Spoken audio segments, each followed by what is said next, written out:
560 hadis an Abdullah ibn Umar ibn al-Khattab marfu'an. Abdullah yani Umar ibn Khattabning o'g'li Abdullah xabar eta payg'ambarimizdan innalloha la yag'jibu minas salati fil jami'. Шынлыкта Аллах җәмәгать намазына карап гаҗәпләнәди. Ягъни кешеләр җәмәгатьтә укыган, ягъни кешеләрнең җәмәгать белән укыган намазларына карап гаҗәпләнәди. Шулай ук башка хадисләрдә, ягъни бу хадистә җәмәгать белән укыган намазның хәерлелеге. Аллах карап гаҗәпләнә. Шуңа күрә монда мәчеттә укыган җәмәгать намазы турында сөйләнә. Шулай кешеләр мәчеттә булмаганда, өйдә булганда, сәфәрдә булганда, башка җирдә булганда җәмәгать белән укыган намаз да керә.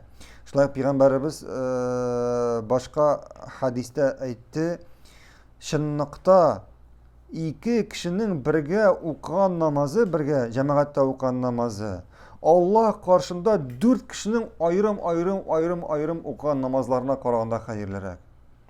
Шулай ук әйтелә, 4 кешенең бергә җәмәгатьтә укыган намазы 8 кешенең айрым укыган намазына караганда хәерлерәк.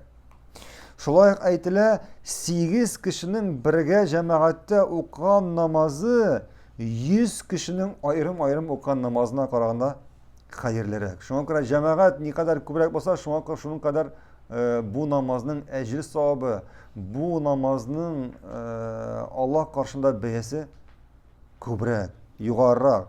Һәм инде без башка хадисләрдә әйттек, җәмәгать намазы дигәндә монда ир кешеләр дә керә. Шулай кемнәр? Хатын-кызлар да керә. Шуңа күрә өйдә мәсәлән ир кешеләр мәчеттә намазларын укыйлар икән, хатын-кызлар өйдә укканда айрым укымасыннар, җәмәгать белән укысыннар. Шуңа күрә чөнки аның әҗр савабы күбрәк. Аллаһу а'лам.